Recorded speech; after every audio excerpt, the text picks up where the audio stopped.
All right, here we go. Uh, we're going to talk about wide receiver fundamentals, freak fundamentals, as we call them. So there's the information that if you want to take a picture of that right now, I've got my email address and my cell phone number there. So we're not going to get to all this. There's about 8 days worth of stuff on this tape.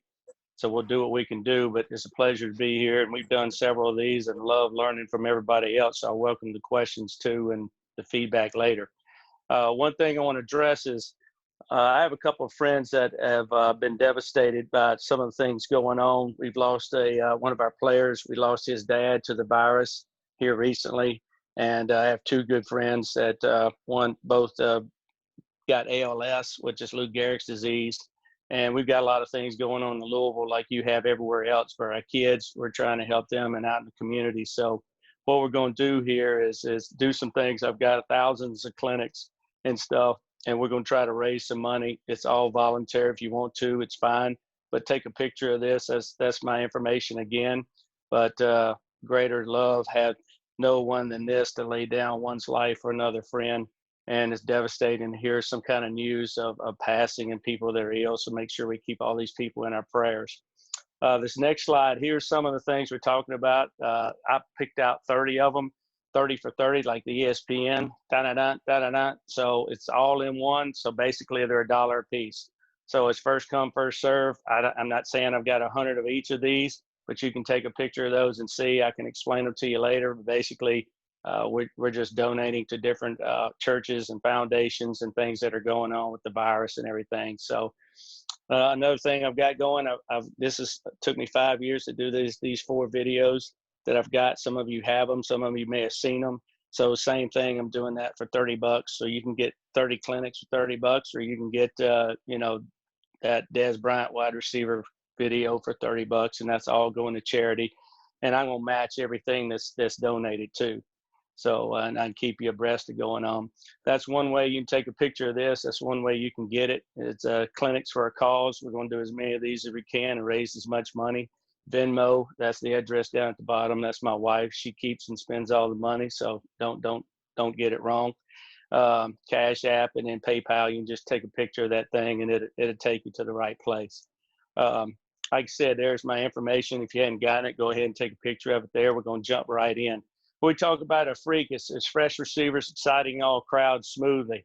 All right, and in cards, we talk about the abilities that it takes to be a receiver. That's coachability, accountability, responsibility, dependability, and sustainability.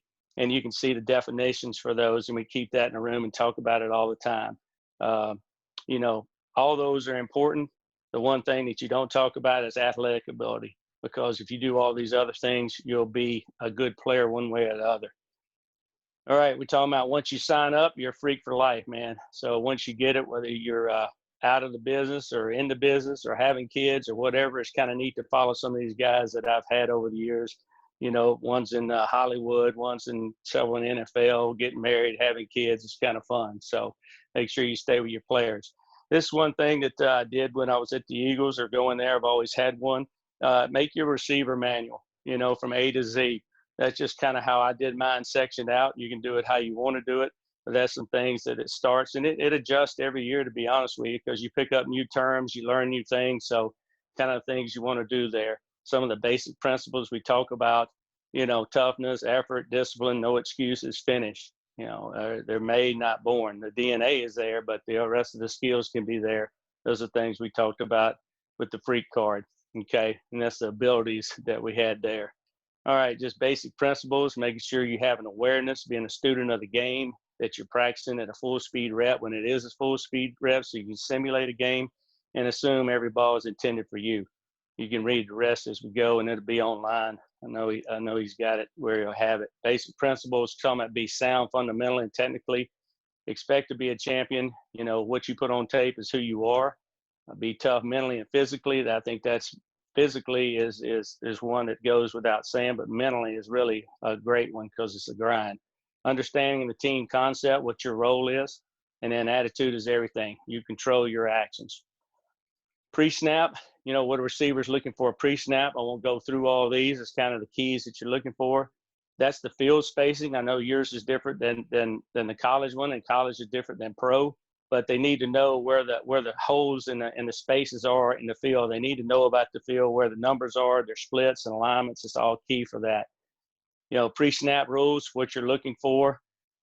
You got alignments. Again, we talk about splits and things of that nature, and everybody's splits are a little bit different, but you need to have some base splits and adjust based on whatever the route is or whatever the formation is.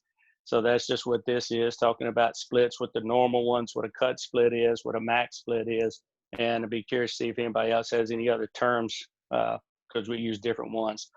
So this is the checklist, your drill organization. It may not be as clear as it needs to be. I'll go to here. So what this is you put everything you want in these categories. So agility, blocking, route drills, yards after catch drills, catching drills, okay, whatever that you want to get done there, break points, releases, escapes, and then Monday, Wednesday, Friday, Tuesday, whatever the week is within your practice, and you can kind of see what you're doing and keep track of it. And you can go to your coach and say, hey, I need a little more time to work on blocking. I really haven't had as much individual time as I need. So do your PowerPoint, do your Excel sheet and figure it out, and it'll really help you. Okay. Blocking, we're going to get to blocking probably at the end. It's one of the things that I love talking about, but nobody loves doing. But you're blocking, the team is just important. So it's effort, but there is a lot of technique to it, and study the game, and it'll pay off. All right, we're going to hit some warm-up drills, just pre-practice or post. So I'm going to put these at the start because usually don't get to them in time. But one thing we're doing is we're getting loose, so we're just warming up. We're teaching ankle eye here. We're using a ladder for different cuts, angle cuts, square cuts, different things. And I'm just going to let the film run. You kind of see it going back and forth here. So now we're just working weight distribution, which we're teaching, just getting there and sticking one foot in the ground. Where your ankle, and I'll show it later, where your ankle is pointing is where you're going to end up. That's where your hips and all the alignment. Now, obviously, we're working an angle cut here. And what we want him to do is to pick that inside leg up just like that. The weight on this is going to be over here. Hopefully you can see that green that laser right there, but his outside foot was really wanting to plant, and where his ankles turn, there's an eye in it. Where it's turned, your hips are going to turn, and it's a beautiful thing. Got that from Carson Wentz's trainer, picked up that term, and it really is useful and it works. So we're working arm action, working hip flexion, all the things we get going. We'll go through both ways, obviously. But now you see him trying to simulate getting that elbow turn. If he'll rip that elbow back, it actually help you turn your shoulders. So just little things that we get in this drill. We go and we pick up the speed as you go to try to get it game-like. And then in the end, we can actually, work some ball drills with it. Now we're trying to get the upper body involved. Once they've got it, now you get a little upper body. Your arms have got to move with your legs. All right. And then at the end, what we'll do sometimes, we'll engage a ball of some type in here to make them now just kind of go through it. It's a little tougher deal, or we'll give them a number. We'll give them a number too, make them call it out. So now we're using a slide board here. This is a good little workout, all right? And I'm incorporating these sticks that we're going to talk about later. But now he's having to push off, and you see the weight distribution at the end here as he gets into it. He's got to lower his center of gravity, all right, and bend, and it'll wear your butt out. And you see as he's getting tired, it's getting harder. These are Hecko sticks that are great that Alvin Kamara, you've seen him work with on the balance ball. So that's another way we work the ankle eye, and that's for a square cut. So that's another way of kind of getting loose. All right, we'll use these flags. We'll use a bunch of flags. We'll pop them in the ground. And we'll also use these for turf, obviously. So we're just working our hips here, getting loose. Then we'll shave at the top of the route, working the speed type cut. You can work a square cut. You can work any kind of cut you want. So right here, just want to show you, in this case, this flag over here is built so his eyes, when he gets it, his eyes should be able to see here and then know when to make the cut. That's why this other is about 2 to 3 yards away from him, out in front and to the side. So you just got to play with it on where you want it. That's where I set mine. And then we just get loose and throw a ball. We'll go one way and then we'll come back the other. All right. And what you should see here is that elbow turn. That inside elbow should be his right elbow here. Okay. And left elbow here because we're going to the left. So you see him over accentuate this pull. And this is Thomas Jackson, by the way, out of Charlotte, North Carolina. Great kid, played for me at North Carolina and then transferred and played for us here at Louisville. So you can see him pull, that turns your body. Okay, so there's your ankle eye step right there.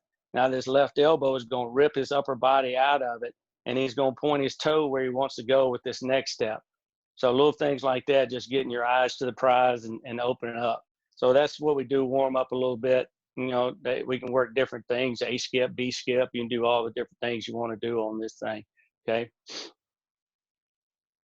So let's see that. Now we'll use a lot of tennis balls in the off season. We don't get to use footballs as much, so we're teaching high laid hands right here. What that means is we're working on a deep ball catch, and we want to be able to see the ball. So you can't see the ball when you trap it against your chest. So your hands need to be above your eyes. So on a deep ball, you see so many things go through their basket. Well, you got to put your elbows together, and that creates a more bigger surface area. So he's taught to play through your hands. So we don't want to show our hands. So we want to be high and late with our hands. We're running, great form, and then we want to extend our arms right here. So that deal, you can read that slide or whatever you need to do on that. Now I'm using football right here just to teach it. Okay, so you can see we're imagining we're running down the line. We're holding our line right here with the DB on the inside hip. And then at the end, we want to get our hands up. So you're just teaching the guy and have his eyes follow. That's what we're doing. This is a progression. So I don't know. We've got guys on here, you know, it may be Pop Warner. We got guys 7-on-7. We got college coaches, whatever we got, you know, they all work. You got to be able to catch the ball no matter where you are. So that's what we do. And then we'll progress it to a move, you know, and then just high laid hands again, getting your eyes up and to the ball here. That wasn't a very good ball by me. So we'll just walk behind them, okay, and throw these tennis balls as we go right there. And I was kind of just working with it, working their hands, and then put the ball up. And you see it, you want to get his hands up just like that right there. You want them up. So now you see his eyes on the prize right here. So high laid hands. And now his elbows come together if he was going to basket catch it, so you wouldn't have that right there. So we just work one shoulder over the other, okay, warming up. You know, it's a good way to train your eyes, good way. So we turn around and go back the other way, you know, same type deal. And you see there's a good one there. So we'll just move, kind of give you a couple different shots of it, and he'll just throw the ball back. We'll have 2 or 3 of our hand. Guys can work each other. It doesn't have to be a coach. Player can work each other, and we can go from there. Now we work over the shoulder. So now we're working hold your line, meaning that we wanted that 5-yard highway, or you're throwing a go ball or a fade ball. You want to keep your leverage and hold it. So that way that ball can go over there and drop it in the bucket from the quarterback standpoint. So that's all we're doing here. All right, our head tilted slightly. Okay, we're making a ball call here, all right? We'd like for our eyes just to kind of get up at that point, and you see his elbows. Nice job, ball over there. That's Coach Stingley, VJ Stingley, who's my assistant, who does a great job. All right, came over this year, so that was good. And a lot of these guys have brought a lot of drills. I had Coach Washington with me for that. He's now at Coastal, who does a tremendous job, and it was just an honor to be with him too. Tony does a super job. So a lot of these drills we just steal from different people, and make it your own. Whatever you want to do, just make it your own. So that's kind of the same deal.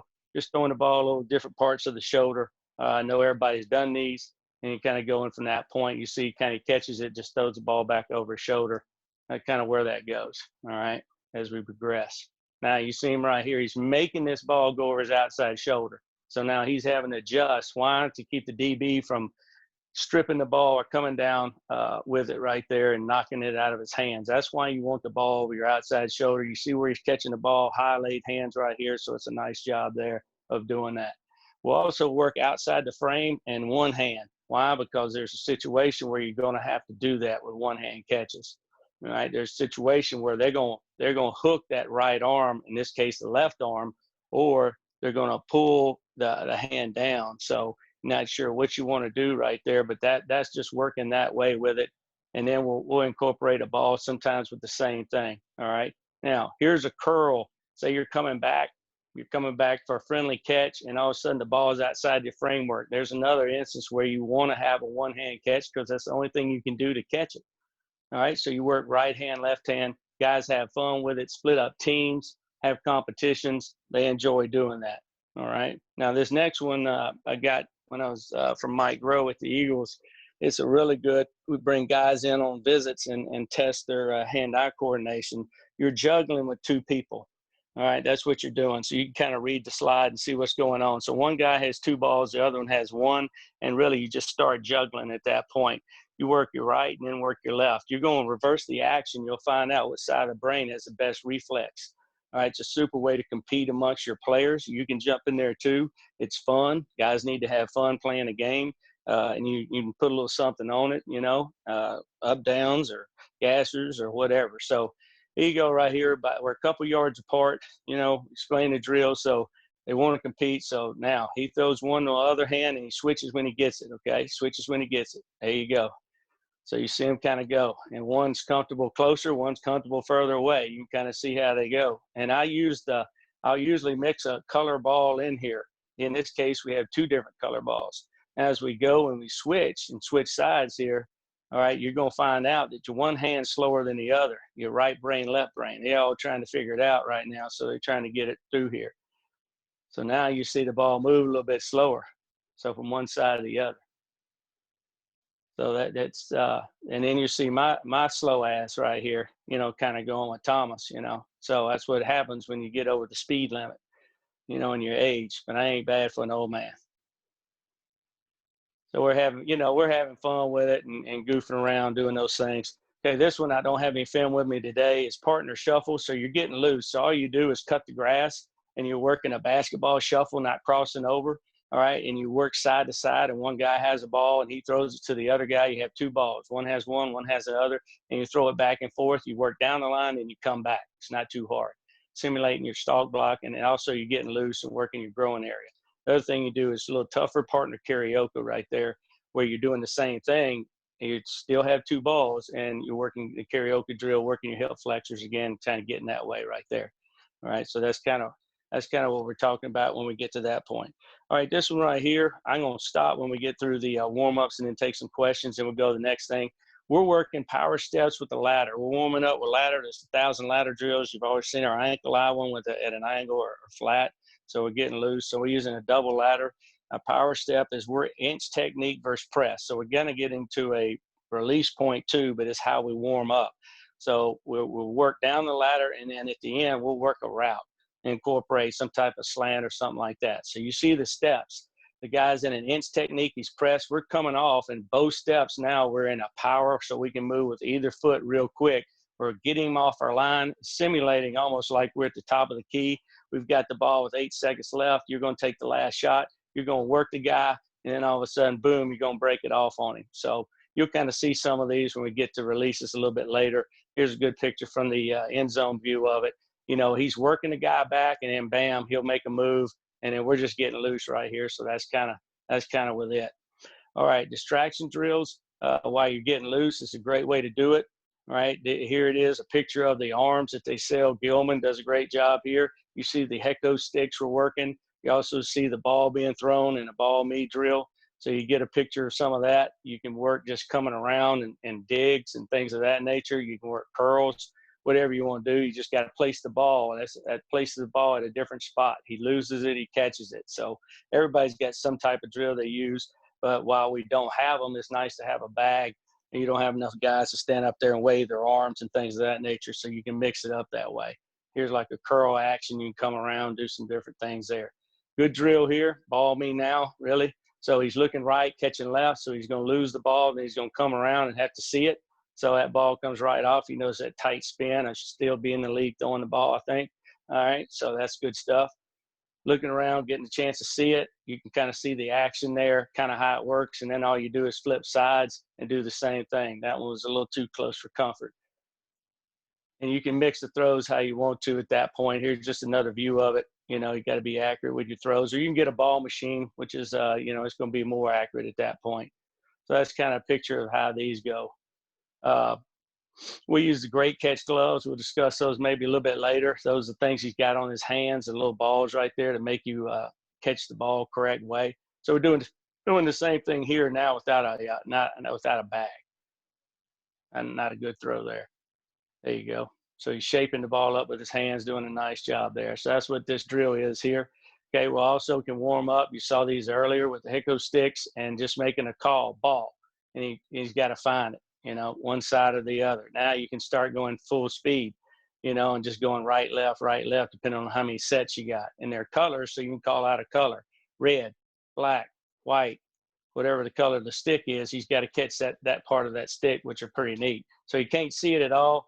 We just tell him we're going to start this way and then go the other way, so that, you can warm up this way and do some of that. And that's what these sticks are about right there. There's Kamar right there. I can't find anybody can do that drill that he's doing, but pretty sweet. There's the stick itself. You can find them. Here's some things that we do pre and post practice. All right. And they're partnering against each other. Okay. Just switching hands, and it's just catching them and calling out a color and just competing against each other right there. So that's what they're doing at that point. All right. Here's some things where he's got his back turned, and we're just making a ball call right here, or a color call in this case. Color. He's got to catch the color. So it'd be red. All right. So you can kind of get a picture of that. Blue, whichever way you can call it. So you make up any drills you want as far as these things. A lot of different ones in here.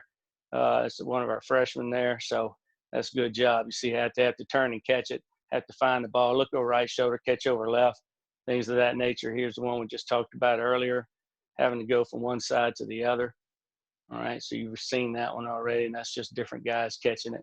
Now that's over your shoulder, having to catch it. So you can, you just play with it and make up whatever you want in that case, as far as those go, as far as drills and stuff. All right, here he is on a balance ball. This is the one that Kamar was doing. So, that's hard, man. And you're calling out a color too. It's tough to stay on that ball that way. Plus, it was at the end of the drill. So, it was a long day for him filming all this stuff. All right, and then we saw this one earlier. Now on the slide board, instead of catching tennis balls, we're catching the stick. Sometimes I call a color, sometimes I won't. So those were all those. All right. The ankle eye with the slide board, that's what we talked about earlier. That should have been the first step. See right here, that's a great way as you go into the break. You see the elbow pull, you see the push, you see the weight distribution, slides to the other one. Now he's getting used to dropping his weight. Instead of pulling himself out of the break, he leans into the break. So obviously this is something you'd have to do post or sometime from that point from there. And then we'll mix a tennis ball in there, okay, and throw it. I kind of put it in there with the tennis ball drills. So they kind of all went together. Those are the same things. All right, let's just stop for a second, and you can chime in if there's any questions on the warm-up drills. You can let me know how we're doing. Yeah, if anybody has any questions, just drop it in the chat. Yeah. We good so far? Yes, sir. Okay, well, you just stop me if anything rock and rolls. If not, we'll just keep moving. You get some questions, we'll get through stance and start and go from there, okay? Yes, sir. All right, here we go. Stance and start. Free access release, meaning there's no one over the top of you within 5 yards. So we're working progression. Our phase one's a body alignment, okay? What we really want, our feet go first, foot's forward, the direction of your feet, the width of your feet, the depth of your feet, okay? You want to make sure all of these are correct. You want to have vertical feet. You want to have width, shoulder width apart. Your depth wants to be proportionate to the height that creates your maximum force angles. No false steps. Your upper body, we're talking about your head, eyes, shoulders, arms, and hands. So head first, forward with a natural tilt so you can look in and see the ball out of the inside corner of your eye, peripheral vision, without turning your head too much. All right, you got to see the defense. 2, the eyes need to be up and using your peripheral vision to see the ball and what's in front of you. FBI, what is it? What's the coverage? How many? 1 high, 2 high, press, not press. What's going on in front of you?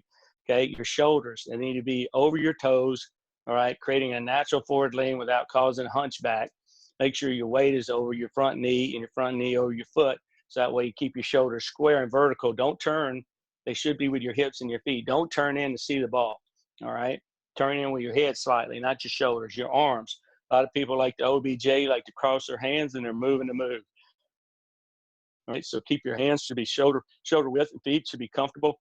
You want the maximum part when you're running a 40 at the combine or somewhere. You ain't going to get in any stance like that, so don't get in one out there.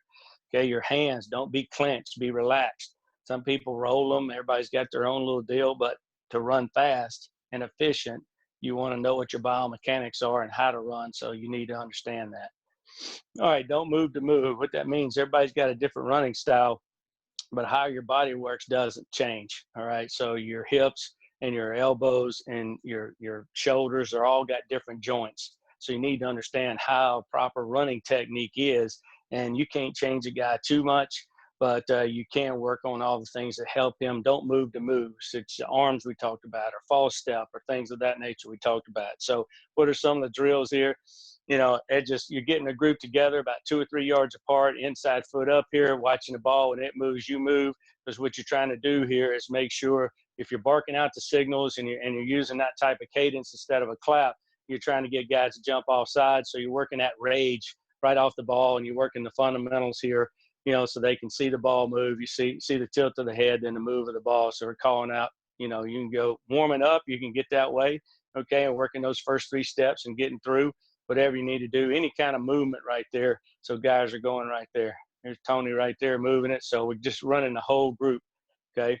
Then after you do that, you want to make sure that you can work a chase drill, which that kind of was right there. They can touch each other. So now let me go back real quick. All right, so now we're going to use the chutes for shoulder and body position, okay? So we just, these are homemade. The other thing we want to understand is we're using a line, okay? And the reason we're using this line is that so their feet are wide enough apart. You'll see them, they'll get on a rail, like a balance beam, put 1 foot here and 1 foot there. Well, the first thing you got to do, you run at the width of your shoulders. That's where you should run, unless you run duck-footed or something that's different, okay? So right here, our shoulders should be down. We're looking for upper body balance. We're looking for no false step. We're looking to rage off the ball, and I mean rage. And your eyes should be forward. We can shoot them a number, or you shoot them a ball here at the end. We're just doing that for tape. All right, like you said, we're using the line as a guide, making sure we got proper width of the stance, never behind each other, not on a balance beam. Talking about feet, not on a balance beam, okay? So here's another picture of it. Here's Tutu, really fast guy out of Miami, okay, great kid, all ACC, made PFF All-American, little bitty dude, about 160 pounds. He can run, really run. So you see his arm action is across his body, where the other Dez senior wasn't, okay? But he's really fast, so you don't try to change it. You just make sure he's got no false step and things of that nature, and you see his steps pretty good at that point, okay? Now, the other thing we do is progress to just using a PVC pipe, okay, to set it right there between their feet. It's mental. It's mental. So you just get them in a stance. Yeah, you could use the line, but it's something mental. You do the same thing and have them drive, and they're working the drive phase and the stance and start here, okay? You can see that just working there. Little bitty things, okay? The drive phase, we're talking about after the initial start, the rage off the ball to close the cushion. Now, this is really, really brand new film, cutting edge stuff. For those that you don't know, that's Jerry Rice, okay? That's the GOAT. That is the GOAT right there, okay? Watch him close the cushion and run a 20-yard curl route or a big curl right here, get in and out of the break. But look at his upper body balance, the arm action, the knee, okay? You know, here's a guy who ran like 4.6 something at on the combine and played a long time in Hall of Fame, obviously, and all of that. But I know it's really, really clear film for you, but I just want to show you, what's going on. Now, we'll do this chase drill where we're chasing each other to work that rage, to work that drive phase. Another guy try to catch the other guy. Okay, we'll put the back guy in the chute so the guy doesn't have to run through 2 chutes. And you see the arm action. You see this from the other part right here. We'll get it another day. Top left, okay? We're going to look at the top left. So you'll see the guy coming off the ball, Shelton Gibson here, all right, out of Cleveland, Ohio, Shaker Heights, I think, and played at West Virginia. Watch the rage. Look at the arm action. Look at the cushion, how fast. Yeah, he's fast, but he's using great arm action, great knee drive. He's chewing up ground, okay? He's closing that cushion. That's the best block in football right there. 25 yards down the field, that's running a guy off, all right? And then you see what the end result is. A touchdown off a screen play finishes the block. But that's what we're talking about there. Look at the slot to the left, okay? Slot to the left. He's going to run a corner route, but he's going to break the cushion, get on this guy's toes and make him sweat. Let him smell your breath, okay? Get close enough where he can smell your breath. Make him feel uncomfortable. So he gets on his toes right here, really quick, good arm action, drives off. I know the guy falls down, but you see how quick he closed the cushion. Here's another good example. Watch the arm action here. He's coming off the ball. Look at the elbow bend, good stance, okay? No false step, good power, okay? Just that point right there. That's good stuff. Here's a good picture from here. Now, Justin right here looks like he's got his hands crossed. We're working on that. All right, but it's a good job. Watch how quick he closes the cushion right here, just eats up grass. Really nice job. All right, upper body balance. You're talking about the arm action. So the guy wants to have really good arm action as he comes across. Look at both guys. One's hip to pocket, and then one kind of running across his body. But you see them both pulling themselves through and doing a nice job of closing that cushion and getting around. Arm action down here at the bottom. Okay, upper body. See a nice action right there. Great indicator step at the top, by the way. All right, here's Jerry again. Look at the arm action up top. All right, and then we'll use the chase drill we talked about right here where guys got to catch the other guy. And also the shoot, just by chance right here, that shoot will keep those arms in like this because they don't always run that way. All right, here's one down at the bottom here. All right, down at the very bottom, you see the arm action, no matter how short or deep the route is, okay? If you're running from bunch or stack, we'll put two side by side. So now guys get to compete, but now you can work your bunch or your stack releases off the same thing. You'll see right here, it kind of hit the mark a little bit on the PVC pipes. All right, spray, all right, stems. So on this, we're working off of a condensed set, bunch, or squeeze, and we're talking about the release there. Now we're lasering to a point with no re-straightening of the stem. It's just a laser at that point, no re-straightening. So what we'll do is we'll use a bag for the inside foot and bag over the top. We'll place something outside. Now I'm doubling up this drill. So we also use this for speed release. But you see he's lasering outside without a false step. All right, he's pressing off. He's got his weight distributed. Now he's lasering to that point, aiming for 5 yards on the sideline. All right, and then we're using this for another deal, right and left too. Okay, we can step over the bag, or he can actually take a slight outside angle depending on where he's going in his route on the spray stem and the release point at that. Some people call it release. Some people call it a stem. We call it a stem. There's your high laid hands right there. Okay, now just simulating a wing set or a squeeze set now with no bag. Okay, not too bad. Didn't really load it up. All right, that's the problem with it. Gets his head around. So we're working that set right here. A little bit of load up here. Okay, what I mean, he's transferring his weight a little bit left, right. You ought to have that nail driven through that big toe on the left and be ready to go on this point. There's the issue that we just talked about, loading up. Got to have a power leg. That power leg shouldn't move. You see him kind of gather and sink his hips and bend his knee. That's loading that up. That's an issue with that right there. Okay, burst. When we talk about burst stem, we talk about spray and burst. Difference in the two is this burst is a reset. Okay, we're lasering to a point, a landmark, whatever you determine it is or whatever route. Okay, and then we're straightening that stem with a reset. That's what we refer to as, hey, give me a burst. So burst stem, we refer to it as burst stem. So we're lasering, sitting our foot in the ground, re-straightening the stem, getting vertical. We'll usually have a coach at the end of this, top of this route, giving him a number or something so his eyes are up and he's driving that DB, to wherever he wants him to. So we'll reset this stem. That means getting our shoulders straight, okay, so we can re-straighten his hips. So if we go vertical, his hips have got to go vertical. So that's what we call a burst, okay? All right. We're going to get into releases. We got any questions so far, anything? Yeah, there's a couple of questions, Coach. What are the dimensions of the chutes? I set mine a little higher. I'll put that on there. I do have them. Mine are a little bit higher, like 72 or 3 inches. VJ, you know the answer to that one? Put you on the spot. Yeah, I think it's about 5.5 feet high, about a yard wide, 3 feet wide. And yeah, I mean, the PVC pipes, so they can change based on your group. You can go out and make them yourselves based on, the height of your guys. We have some shorter ones and some higher ones for our taller and shorter guys, just whatever works for them. Yeah, the best way to answer that is I've got the dimensions. I can put them up or send them to you, Jason, and you can put them up at the end. But we make our own, and there's certain ways that different people have them. You can get on Gilman or get on any of the sites, and they have them for sale, and they'll tell you the dimensions actually on there. But I like mine a little bit higher because I don't want my guys hunched over. It's more of a mental thing than anything else. Okay, what you got? Another question? Yes, sir. There's 2 questions here.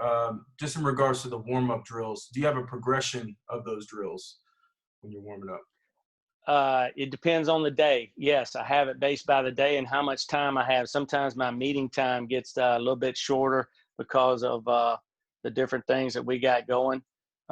So what I do is VJ and I get together and we'll say, hey, let's work this today. Let's work that today. Or we need to continue working some kind of warm up with stance and start, or their hips are really tight. Or let's work some catches with it. So it's really based on what you need. get your warm-up drills, and then you can kind of go through there because there's a million of them. You just got to figure out what you like.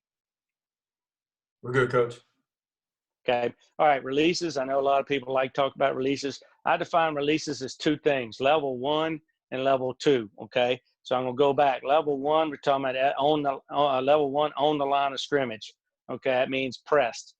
So within 5 yards, we're talking about pressed here. All right. That's what we mean, pressed. So we're talking about a speed release or a race release.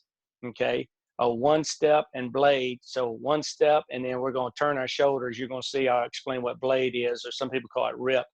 Counter, which is a two-step move, one in and out. Okay. Then split dodge, where both feet, or hezzy hop, where both feet are going to come up in the air together, and you create a double power base. And hezzy is sometimes you'll take a little slight hesitation and then kind of almost like a jump cut for a running back, but it's defined as a release.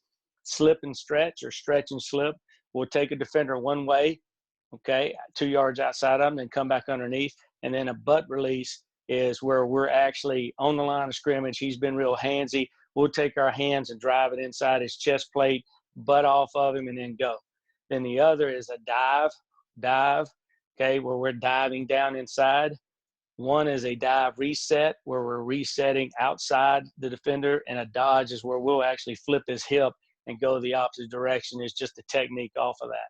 Level 2, we're talking about someone that's off the line of scrimmage, a linebacker, a safety. They're playing catch technique, cover 2, things of that nature. We'll work a speed, where just speed around him and give him no surface, reduce our surface. A slide step and blade, we'll work a 2-step or a 1-step, or sometimes even a 3-step and blade, and then a counter off of it, kind of that way. And we'll also slip him and stretch him. And a skippy or a hezzy is we'll come off the ball. It's a technique thing where we have time and we'll kind of hesitate, work a skip release, buy, click, and then we'll work our release off of that. Then the same thing for him: dive, dodge, and reset.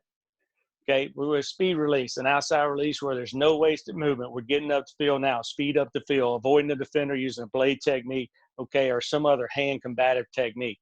So what that's going to look like, okay, is this is just a small semblance of it. We want to get outside and just work this against the DB with no hesitation. We just want to work right now using our speed and reducing our surface at that point.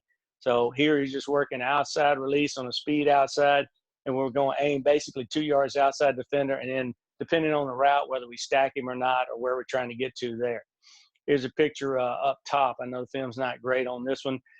Film up top of a outside receiver at the speed release. You see the defender just step in the bucket, and he's just using that speed release up the field. Okay, he's got him beat. So you see these cats rushing, they rush really fast. All right, so speed up the field. You better have great quarterback time and be friendly. Sometimes you don't want to spend time at the line just running in place for nothing. Okay, and I know that guy's really fast, and that's a really good throw.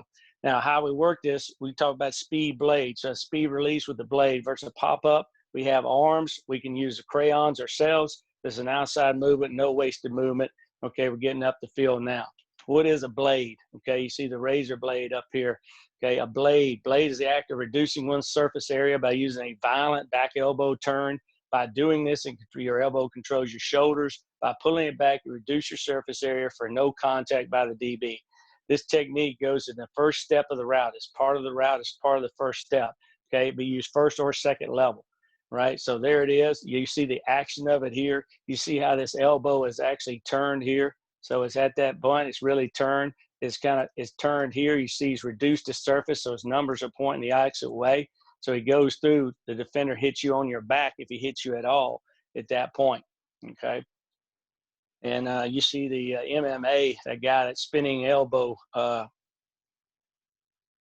whatever they call it. That dude's really, really violent with it. All right, so here you go right here, down at the bottom.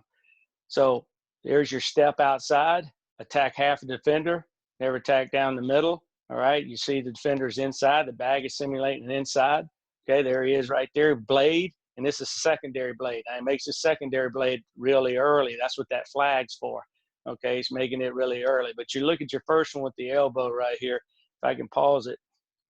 There it is right there. So that arm sticking out obviously is simulating that, and that's a secondary blade right there, and we're just working a route. The same thing here.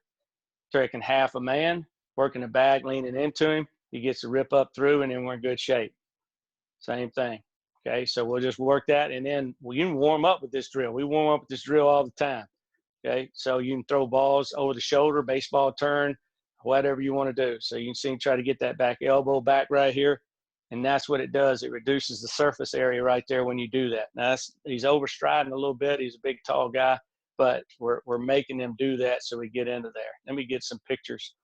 Okay, here's Coach Grill here at the Bears working at this. This is the same drill that we worked earlier, stepping over, and he's putting another bag up there so they're making him re-straighten, and then he's working the bag as far as that goes. Okay, so there's stimulus of that right there, and that's what we just talked about. Now you can work it for a drill where you want to work the speed and then the blade. So that would be the speed there, that part of it. Okay, just a little bit of a speed release up top. Okay, I know he's got a little hesitant step, but you see no wasted movement, and that's what we mean by speed release. There's your high laid hands. All right, what we're trying to teach, get your hands above your eyes. So, you know, just keep hammering the points home that you want to get. You know, that's the key right there, making sure that you get that up top. This is a speed release by Alshon. This is a play that helped win the Super Bowl right here. But this is a release just up top using the speed, and you can see him stack or get over the top on a lean it post, all right, and then adjust to the ball and a back shoulder throw. But just talking about the release, he's not wasting time right there. He's getting up the field, all right? And it's kind of the same drill here we talked about. You just saw with the Bears. You see the turn of the elbow here. Just use it from that way, different ways. Reduce your surface, man. Reduce your surface. I don't need to go through all these. You kind of get them. Some are good. Steps way too wide there. See it out wide? Way too wide. Step over the back, okay? Way too wide. All right, now we get to one-step release. When we talk about one step, we're coming to balance. Our inside foot's up. The guy's pressing us. We're coming to balance, and then that's one step, and then we're going where we want to at that point. We can come to balance and have two power legs. But it's quick, it's violent. We're misleading the defender with that step, allowing for a smooth release, okay? You can do it with either foot, just as long as it comes with the back foot back. All right, we'll use the ladder to teach some of this, all right, as far as planting that foot, weight progression, and sticking that foot in the ground. We saw a little bit of this earlier using the ladder. So now he's just putting that foot in the ground as that one step. We're just working to make him feel comfortable, understanding that when he does that with upper body balance too, we give him a little bit of shake and bake right here. Okay, a little bit of shake and bake. So we just pick up your tempo and make it game like when you can. Okay, that's what I'm trying to do. See Tony teaching there in the back. Okay, so here's a one step blade. Here's your one step blade. One step blade, okay, and then we'll work a secondary one right there, working different throws. One step blade, reduction of his shoulder, one step blade, okay, one step. Now that step may be a little long, okay, but we're just trying to work the violent part of it. Now it comes with a little bit of hesitation here, but you see the one step and try to get into it. You got different ones that happen. Here it is down at the bottom.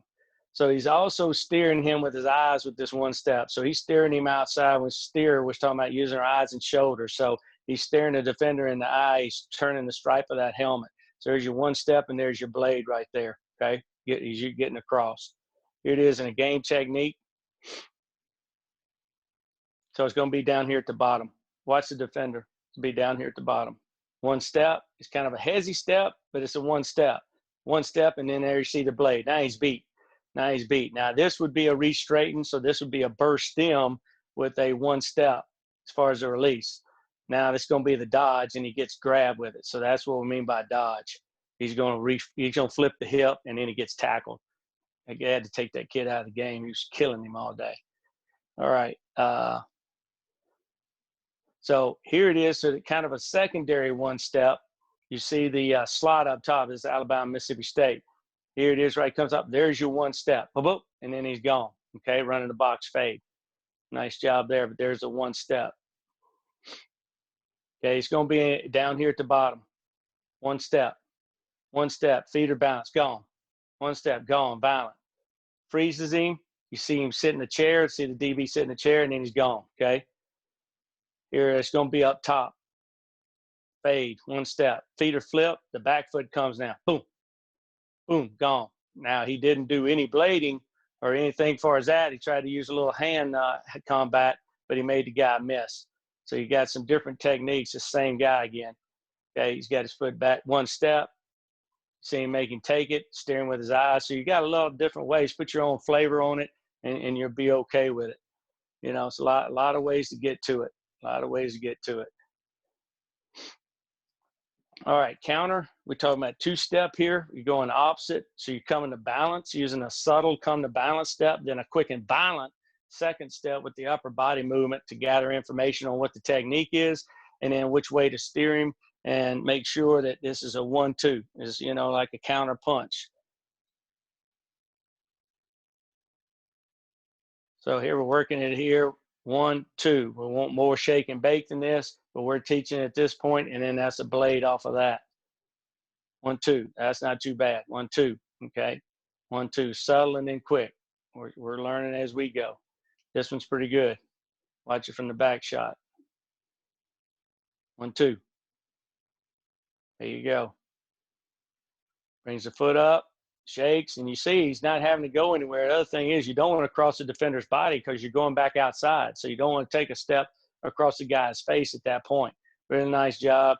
Nice job of running, separating, okay, letting the ball go over your outside shoulder as your tennis ball drill, and there's your high-laid hands. You can see the hands above his eyes right there. You can see that the face mask. So it's a good click there.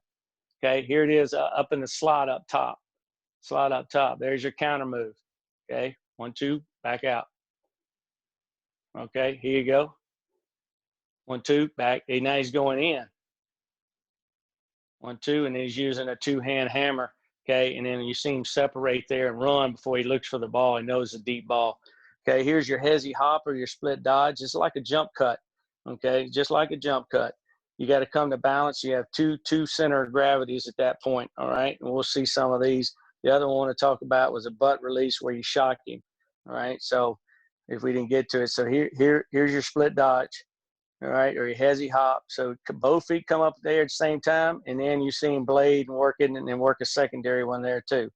Okay, so we'll work right here, come to balance, and then you shake and bake with sure help. We need more of a blade there. Okay, it's going to be down here at the bottom. Come to balance, okay, and then he blades. You can see it probably a little bit better from here. It's not the best one we have, but it's not bad. There he goes. Comes to balance. See both feet come out wide. Okay, and now he's got a double power base, and then he can go back inside. Okay, here's one down at the bottom. Okay, now he takes and widens with it, but both feet are up in the air, even so slightly. Boop, and then he uses the outside as a power step. Okay, here it is. Both feet gone. Okay, he's gaining FBI, doing a good job on that. Here's a better picture of it. Both feet split. He's gaining information. See his hands inside. They're not out wide. They're hands inside for hand combat. And then boom, he's making a decision, uses hand combat. Then he's race releasing him at that point, and then flipping his hip and shaving the route, coming back underneath.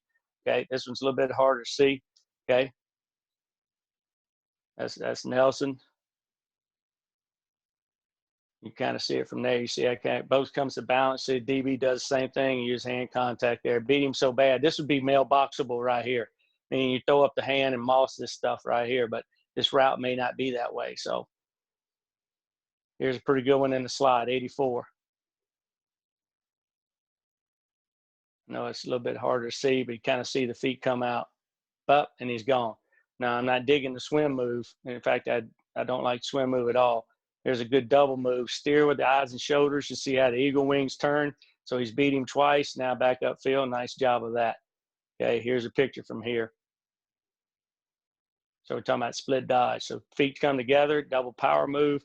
Okay, I mean, both feet come up, so he's got a good chance here. Here you go. Gone. Okay, and hand combat. Nice job there, splitting his feet. Watch this one. Both feet. They both come up in the air ever so slightly. Power step. We'll talk about this later. This is a double move with the twitch. All right, you see him using his eyes and shoulders right here. Boop, and then see the DB hesitate. So I know we're going to run out of time. Power step. All right, nope. Split dodge. Boop, and he won inside. Now, if he just takes it, he's won. So he's won on the release. He's just trying to double move this. Just talking about the release. Here you go. This was in a game. Both feet come together. okay? Then he wins inside. Then he dodges back outside and uses 2 hands, all right? So there's a lot of these that have on there that you can work. In the slot, see, boom, hops into it. This is more of the hezzy hop, hops into it, then uses hand combativeness with the swipe, and then he's gone. Okay, dive release. Okay, we're talking about this one where he's intentionally like running a shallow cross or getting across the field or some that it's usually not accompanied with a reset. We usually name it something different: dive and reset, dive and dodge. Okay, so we got all these in here: dive and dodge, dive and reset, and we just work the techniques off of them right here. All right. So what we're trying to do right here is just working our flags. 1 set, well, there's our ankle eye, 1 step, set the angle, dive down inside, reset. So we're working multiple 1 here. Watch it from this angle. So if you got your feet flipped, which we do without just diving inside, you got to set the angle. That's what the ankle eye does. That's also a 1-step release. So we're working multiple things. You just don't see a blade here. Now stick that foot in the ground, reset. Okay, then we'll give them a ball or a number there. Okay. 1 step. I'd rather that step be forward than sideways. He's coming to balance, trying to set that angle there, but a good reset. And then we give him a little nod at the top, just working that. That would be a dive, and that would be a reset, but that's also a dive release, okay? Now we'll work it off an L drill. This is a great warm-up drill, all right?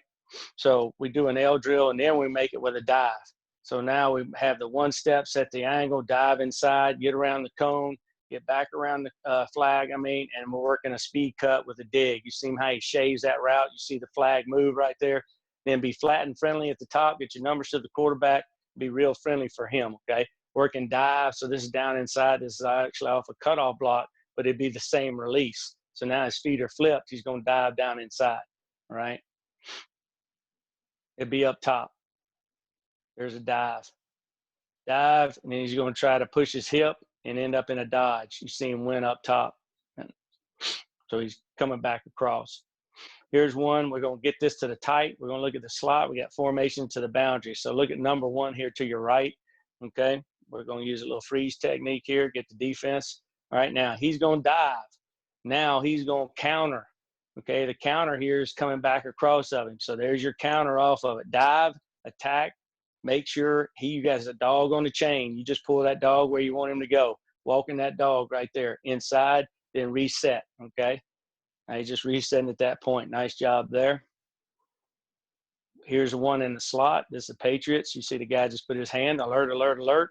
Okay, they just checked the play or checked 2 something. All right, he's diving down inside. Now he's coming back out. Okay, he's selling him and making him flip his hips and run. You see, once the DB crosses over, he's cooked. He's done, okay? That's a little pick play.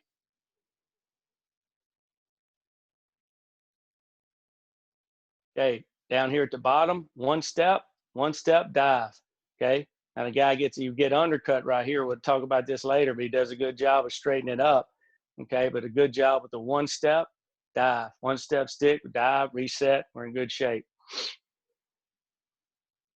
Okay, down, again, here at the bottom, we saw this one earlier, 1 step, and there would be your dive. Okay, so we get the picture on that. There it is down at the bottom again, 1 step. You work the blade with it. There's your reset right there. Got to be careful when you're running digs. Guy doesn't undercut you. All right, now we're talking about power steps. The power step, it can be a technique that you use. You're trying to get him off his grass. We talked about it earlier with the ladder. It could be used first or second level, okay, versus an inch or a technique there, moving back off the line, only with the guy in 5 to 6 yard area or tight, okay? All right, we want to approach that defender.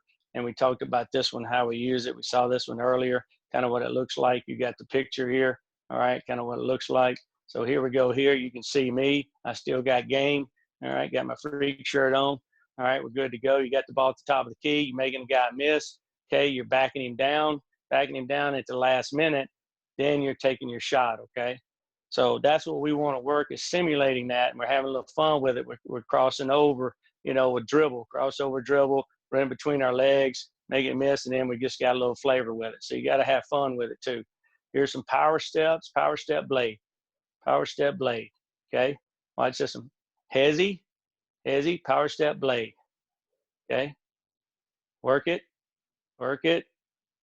hit it. Okay, I know we won't have that much time, but we're trying to get the kids to have a little flavor and simulate it. This one's really faster. Okay, taking those steps. You see feet, both power steps. And he's got power in both steps. He can go either way with it. Okay, that was a really fast one. Different people, different ways. There's your hezzy. Okay, we're just working through. You get different ways with different personalities. And let's watch some. Now we're trying to stretch him when we do it too. So that's in your release point. Let's watch a couple on tape. So he's working a power step. All right, you see his feet balance, and then he's going. Now he's squeezing him inside to get this. So he's in good shape. Just talking about the release. Watch in the slot. This is tight end. Hurts. Power step. Working. That was the drill you just saw that we did with the flags, and then slip it. There you go. But he's under control. You see his feet? They're not hot feet. He's not running in place. He's moving down the field with power steps. All right, that's an RPO. Okay, working it, just working a route, working release. Here it is again. There he is working him outside. Okay, and then working back inside. Watch it here. There's your steps. He's getting the guy to widen. He's just got to get his hands in. That's that swim I'm not in favor of. Okay, this is a good one. Now this guy watch this one from behind. It's North Carolina kid, Damian Washington, A.O. Brown. Okay, there's your power step at the end. Okay, that's first a guy that's off and backed up on you. There's your power step at the end. Okay, some people call it coming to balance, whatever you want to say at that point. Down here at the bottom, power step, working leverage, and then jumps inside. Power step, working leverage, and jumps inside.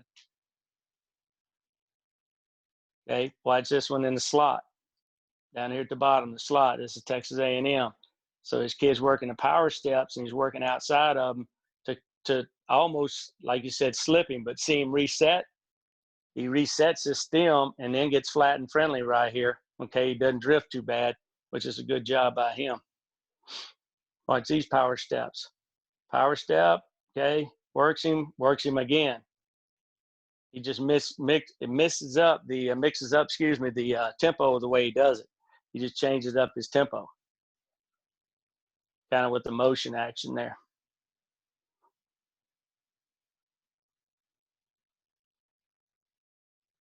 Okay, down here at the bottom. Power step, power step, power step, stick. Power step, stick. He's working leverage too. So you get the idea, hopefully, of what that is. There's a million of them on here. So there's a lot of different let me go back to this one. This one's really good. I love watching tape, man. I hope you love ball. Power step, working a little hesitation with it, and then boom, underneath. Now the ball gets knocked down, but the route's great. Stretch and slip. We want to take 2 yards outside of him, okay, and then we'll slip back underneath if he overreacts. If he doesn't overreact, then we just take it outside. Obviously, if you want an inside release, this would be a bar. We call it bar, best available release, MOR, must outside release, okay, PIR, preferred inside release, POR, preferred outside release. So be technical in what you do. Be detailed in your work. Okay, so here we're working slip, and then he works him right back underneath, okay? And yeah, he's using some power steps. See, the first step is 2 yards outside of him right here, and he slips back underneath here. It's Alshon working like a cover 2 release. Okay, there we are working him outside and then working our blade part of it too, okay? Here we go. Now, he widens, so we slip and we blade. We slip and we blade. That's a good job there, okay? I'm trying to beat the heck out of him, all right? And then the guy's going to come up over the top, and you see him overplay, and then we slip back underneath.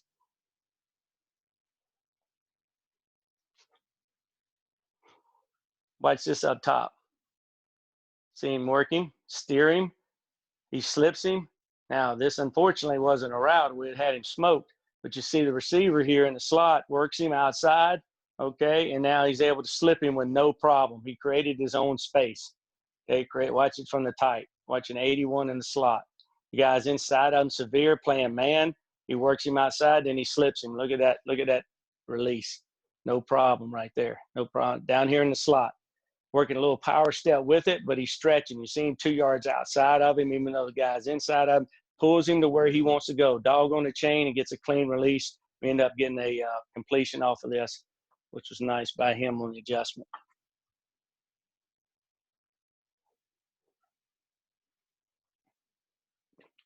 All right, look at the one up top. I mean, this guy beats him like 8 times, okay? This is out of a squeeze set. It's a race release, which is a speed release, but it's also a slip because he stretches him, gets him to cross over, then comes back underneath him. Then look at him re-straighten. Then at the top, steers him with his eyes and shoulders. I mean, this guy don't know what day it is. What a great route. All right, one more of these, and we'll go to something else. Now, this one he didn't have to go real far, but you see him take him outside, okay, on a slip and then come back underneath. Look at the one up top. Stretch, slip, and he's using a hand combative move there, okay? All right, I'll stop with this one before we go into the next ones. What we got? We got any questions on that, and how we doing on time? Yes, sir. We're good, Coach. We got a few questions here. How do you teach your players which release to use during the game? Okay, that comes from film study on how your defenders are kind of playing, but it also comes from what that guy's good at. So what you want to do is accentuate the positive and always work on the things that you aren't as good at, so then it doesn't become a negative or a lesser. It just becomes maybe not your best move, but you want as many tools in your tool bag as you can have. So then you can pull them out when you need them based on the leverage, based on the technique of those guys doing. But a kid's going to feel comfortable with one thing, then make him feel comfortable with another, and then another. And then all of a sudden he's got 3 moves instead of 1. And basically it's going to depend on what he's good at, because in a game, that's what he's going to go to be honest with you. I hope that answers your question. A couple more, Coach. Is the only difference between the hezi and the 2-step a jump? Yes. It's like I said, for a back, they set up that drill for a jump cut. It is both feet are up in the air, okay, and it's really not a double move. It's a one single. You're just like almost like booing the guy. It's real quick. It's sudden. You'll have a hezi with it sometimes, but when both feet hit, it's up and down and then gone. I mean, once those feet hit the ground, you're going inside or outside right now with either one of those 2 power steps. With the power steps, do you want the steps to be wide or cut shorter? I like them to be a little bit outside their shoulder width, because that way they can plant and it creates an ankle eye where then they can drive back inside or outside, whichever one it is.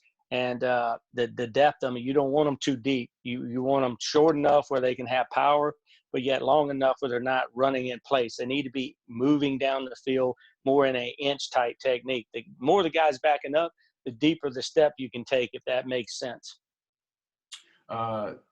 Since you're not in favor of the swim, what do you teach besides the blade? We teach a squat cross, which is like a swim. I don't like calling it a swim because the guy's arm always gets above his eyes and his shoulders, where we want to pin, okay, and then we're pulling that other hand through, where we're actually trying to grab that elbow or rip through at that point by pulling that arm over. I shouldn't use the word rip, just the arm over. We call it a squat cross. Now we're going to get into hand combatives. We also use a hammer, 2-hand swipe, 1-hand swipe, all of those things. So blade is what some people call a pin and rip, but we're trying to speed up the field, man. Too many people are rushing right now, too hard, too fast for us to be screwing around at the line of scrimmage. Inside the 10, what gives you more trouble from the DB, playing press or off? I love press. I hate catch. What gives me the most trouble would be a guy at the 5-yard line playing right at the goal line, because that's the timing of that is very difficult at times. So you got to have a veteran quarterback, and they got to be on the same page. And last one here, Coach. What are the coaching styles, demeanor when coaching an NFL athlete versus a college athlete? Well, they're very detailed in their work. It's their job, and their job is the highest level in the world. So you better know what you're talking about. It's a great relationship with them. Your FBI each week, knowing the DBs and who's going against and knowing the game plan, extremely tough. They'll respect you if you respect them, but knowledge is the key. It's golden. But guys like techniques to get open when they come to you. They want to know whether or not you know what you're talking about. Can you give them something to get open? So that's how they make money. We're good, Coach. Okay. All right, now we're going to talk about, it kind of goes into the secondary releases, staying with releases. The slide step can be used as a route technique or release. So what we're doing, this is really an indicator step, but it'll be like a one-step slide too. Okay, so we kind of use it for both. This would be in our route, like running a post, that'd be the indicator when we stick it and go. Okay, if you're using it for a release point, maybe you don't need a two-step. Maybe just the one step on the move on the secondary works. So it's then one step and going underneath when you can hit him with just the one. So it's really hard to say, is that a slide? We're just saying 1, 2, and 3 step slides, if that makes sense. So there's a 2-step, 1, 2, and then we'll work back underneath with a blade or sometime a hand combative move. So 1, 2, and then he'll work the opposite direction. All right. 1, 2, and then work it. There's your blade. Okay. 1, 2. Now the deal is he's too far away from him right here, but watch what he does to the DB. Really good job there. He's too far away from him a little bit, but you see what the slide step does.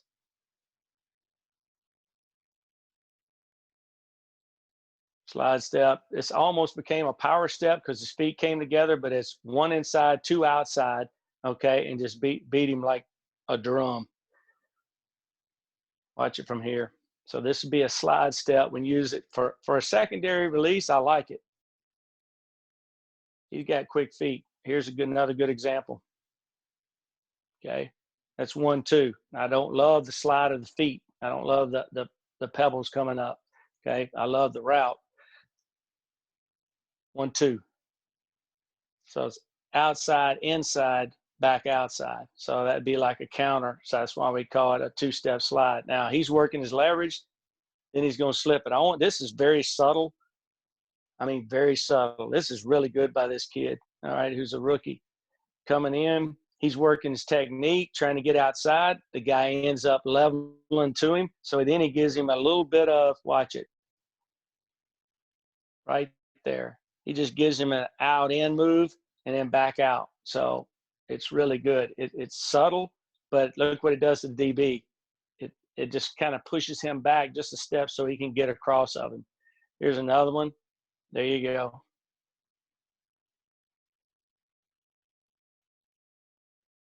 See, there's 1, 2. 1, 2. Subtle, big. Subtle, big. Subtle and violent too, right there. Nice. Okay, here it is down at the bottom. So he's running a go ball, and he's going to slide step him, and look at him blade. Look at the DB's arm, try to arm bar him right here. Where's his hand hit? Yes, the answer is on his back.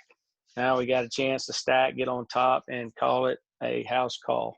Okay, really nice there. All right, watch this one on the run. This would be our mesh clinic, which we ain't got enough hours to talk about that. Really nice job of tight turning, dropping his step. I want you to watch this from the back shot. Now, this is after the catch. I'm aware of that, but it's the same thing. What is that? 1, 2, right? That's a slide step. All he does now, he has the ball in his hand, but it's still a slide step. 1, 2. That's the same thing with the release. Pretend you don't have the ball. You make the guy go outside, you go inside. Okay, pretty good stuff. All right, down here at the bottom, he's just screwing around. It's a backside cutoff, but look at the slide step. That's what we teach them, to work these things when they don't have a route to see how they're going to react. Look at the slide step on the DB, and you saw the reaction to him. Watch it from this angle. Simple. Okay. Watch it in the slot up top. This is Florida State kid. And I don't care where you get examples from. I steal them from everywhere. Be looking at good people. 1, 2, secondary release. Secondary release. Okay, you get the picture. There's one down here at the bottom. I thought this was really good. I always look at opponent film, no matter who it is. Look in the slot. That's a 3 one. 1, 2, 3. 1, 2, 3. Clean release. Nice. Okay.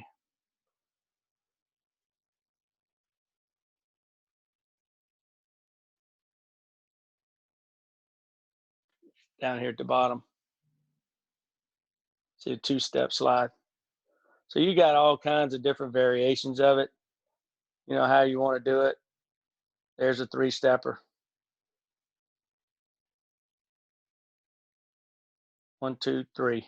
There you go. Oh, yeah, that's a pretty good catch right there. Pretty good catch. There's your one hand catch that we'll get to maybe later. All right, I'll spin through because there's a million of these. All right, blade. We talk about blade. We talk about how we teach it, what the purpose of it is. I always know the why. I always know the why, man. You got to be able to explain to your players, why am I doing this drill? I'm working blade. Okay, working blade, shoulder turn, shoulder turn, shoulder turn, shoulder turn. Okay, and here's our squat cross instead of our swim. Okay, we should come to balance a little bit better. Shave that route, contested catch. All right, we'll be in good shape. All right. Okay, that we already saw this. There's that blade. You got it. He's a little too far from the secondary one. There's your blade, elbow turn. Okay, secondary blade, really good elbow turn right here. It's Matt Collins. Kid played for me in North Carolina. You see a great elbow turn right there. Okay, that elbow turn turns his shoulders. All right, we talked about these. All right, we saw that. All right, here's an example here. Like just slightly. Look at him just turn his shoulders. All right, I know it's subtle, but subtle can get you open. The guy's outside leverage. Let's see if we got a back shot. There he is. Just turn your shoulders. It's not a violent blade by any means, but he turns his shoulders. Here's a pretty good one here. Watch it from this other angle. You'll see what I'm talking about. There you go. There you go. Here's your blade. Subtle. Hands on his back instead of his chest. So many kids get chested. Down here at the bottom. He kind of reached for it, but he still got that shoulder turned. Cover 2, got outside clean. Okay. Here's a million of these. Okay. Here's one on second level down here at the bottom. See the shoulder turn? Guy's trying to get his hands on him. All right. Let's see if we get some on game. He's down here at the bottom. Turns his shoulders right there. The hand's trying to get on him. Okay. That's the same thing. Down here in the slot. Watch it down here in the slot. Okay. There. Secondary blade. Secondary blade. Good. It's so important that you get your shoulders turned and can't get held up. Look at it. That guy should knock him in the next week, but by him doing that, he's in great shape. Wish we'd had the curl on there. Okay, same thing down here at the bottom. Secondary blade. Here, it's free. Doesn't cost you anything. See his shoulders turn, head turn. Okay. Some people call it rip. I don't like to use rip, but it's whatever works for you. Down here at the bottom. Okay. There you go. Cover 2. Okay. Hezzy hop. There's your split dodge, blade. Split dodge, blade. Okay. So you get the picture there. All right. Top gun or punch the hip. All right. Throw by different people. We're using 2-hand here, 2-hand hammer. All right. Split dodge, 2-hand hammer. Now we come to balance at the top and we're just working to punch. All right. The hip, if the defender is slightly in front of us. If he's slightly in front of us, punch the hip with your hand. Okay. I have that slide, but it's in my other clinic. And then you come to balance and then you work that squat cross basically across that point. If the defender is even or behind you, then use your hand in its lower back area so the ref doesn't see it. Most people are going to use it on the top shoulder, which they're going to see. All right. So when they do see it, sometimes they will call it. So you just got to be alert to that. All right. So here's one up top. Okay. That's pretty good. Let's see if we got the tight version of it. Okay. He's trying to reach from it. Another thing, you want to be tight enough where you can do this. Okay. He's working on the lower back, which is good. This one's on the upper shoulder. It can be called. Okay, this is a rookie. Okay, there's on the upper shoulder. Can be called, but it's widely used. Okay, upper shoulder. Now to me right here, there's 2 different ways on this arm bar. He's punching almost in front of him. Take that and try to dislocate this elbow right here. Okay, take your hand and try to get it right there and see if this thing will pop out the other side. All right. Tell them to keep their hands off of you. Be violent with it. As soon as he puts that hand on there at the right time, boom, take that hand. That arm ought to be bent instead of down to the side. All right. And you're going to try to dislocate that elbow right there. That's the best part you can put on there at that point. Now he ends up hitting the shoulder and winning right here and dropping the ball. Okay, up at the top, it's a dive, release, reset. All right, gets up at the top, boom. All right, uses it on the lower back, money. Okay, gets himself open on a little shake route. Good technique. Same thing down at the bottom, different guy. Dive, guy's outside of him. Okay, hands on now the top of it. Shaves the route, winner. Winner, winner, chicken dinner. Okay, and this dude up top now, Alshon, he's strong as train smoke. This dude is unbelievable up top. Okay, gets right there. You see the SWAT right here. Okay, and it's a pretty good DB right there. Makes a lot of money in the league. You see this one hit the elbow. See what happens when you hit the elbow, and that's violent, by the way. It's a violent game, man. Okay, watch the dive release down here at the bottom. One step, dive, re-straighten. Look at the re-straightening right there. Great job there. Okay, great release. There's a lot of things you can pick off tape, all right? And he's just going to kill him down here at the bottom, same DB. All right, works inside, gets him up at the top, running the bench route. Now he's up on top of the shoulder, just killing him. Be physical, man. Be physical. Okay, squeeze and shave. This part is right here. Teaching right here where we're pushing up the field. This was actually, this one to go in the lift category. I got this out of place. Okay, the difference in this is a lift where we're, instead of stair stepping, we're lifting the defender off of us in multiple steps. So, you know, everybody uses stair step. When you take multiple steps, you get the defender start running up the field, and then you come back downhill and shave it, okay? That's what that is. It's out of place. So here's the squeeze shave, all right? So we're squeezing into the defender, creating contact, and then we'll flip her using our arm that's bent, our elbow that's bent, all right? Lean into the defender, put all your weight on your inside foot, all right? Press into him and press off of him like you would going hard in the paint, all right? And then you're going to work downhill and shave the route. That's what that means, shaving the route. You see the flipper, see the elbow bent? We're just trying to simulate it here. This would be a stick route or a dig route or an in route, anything of that nature as you get. Okay, here's another deal. Creating the contact, getting up top, all right, and then shaving the route at the top. It could be a curl, all right? Could be a curl. Squeezing him, all right, leaning into him and shaving it down. You see the contact? See my head go back? So right there, he's popping it right there. It's a good job by Mac right there. Squeezing it and then shaving it. Now at the top of this thing, get friendly. Come back to the ball. Shave the route. When you shave, you know, you take all the hair off your face, all right? So get underneath, use your elbow. Do not extend your arm. If you extend your arm, you're going to get OPI, okay? So you can work bags, you can work DBs, you can work whatever you want to, left, right, whatever you need to do at that point. So here's a squeeze, shave, okay? Don't extend the arms, not too bad, but you see him create the contact right there. We lifting him, okay, up off this route, all right? So it's perfectly legal, and then shave it back downhill. Inside, let's see if we got the title of this. No, we don't. Let me go back. Okay, so we're going to look at this down here at the bottom. So he takes an inside release, and then, yeah, it's slight, but the slight gets you open. That's what gets you open in any league. This slide opening. So you see him create the contact, lean, squeeze, and shave, squeeze and shave, squeeze and shave, squeeze back, keep your grass and shave, okay? Squeeze back, shave.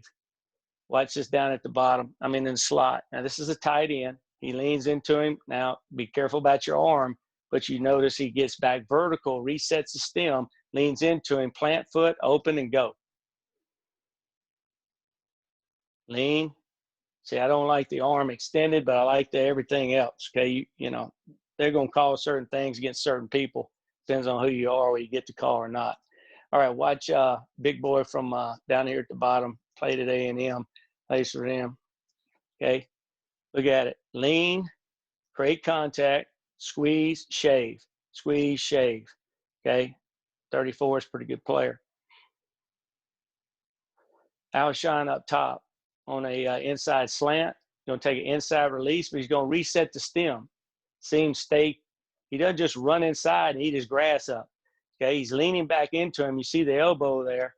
All right, then makes a great low catch with great eye control, but the squeeze shave is really good. All right, this one's in the slot up top. You see him lean into him. I wish he was lower. You should take the point of that shoulder and drive underneath his, but he does a good job of separating with the flipper right there, creating some separation.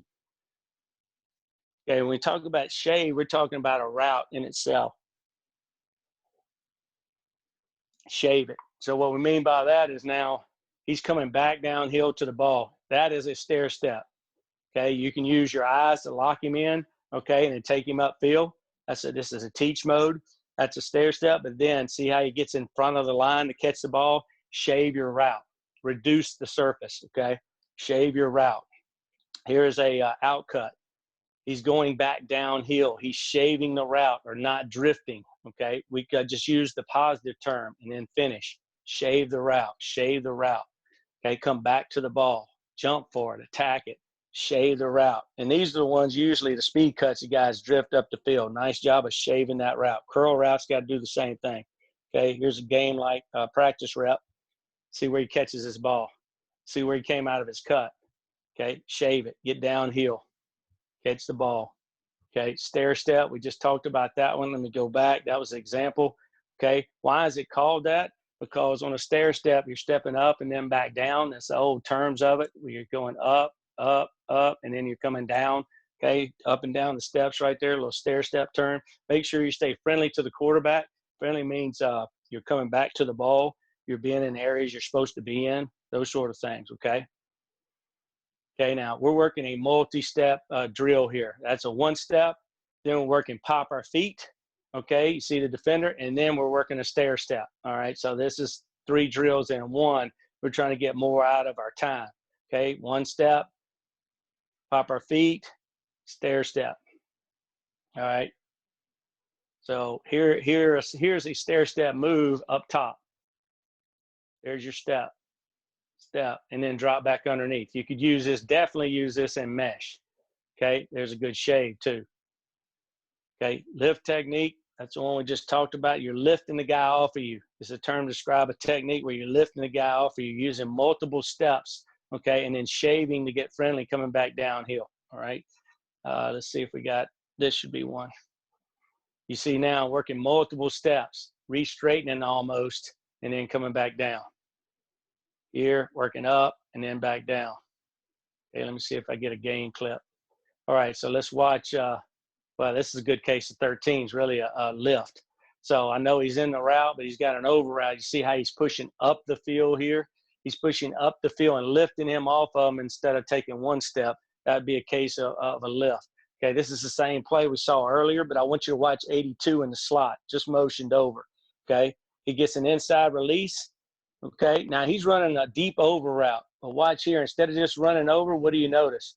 He starts to run up the hash just inside of it. You see him tilt his head to the left. So now he's staring him or steering him with his eyes and shoulders, but he's lifting this guy up, and then he runs his over route and shaves it, okay?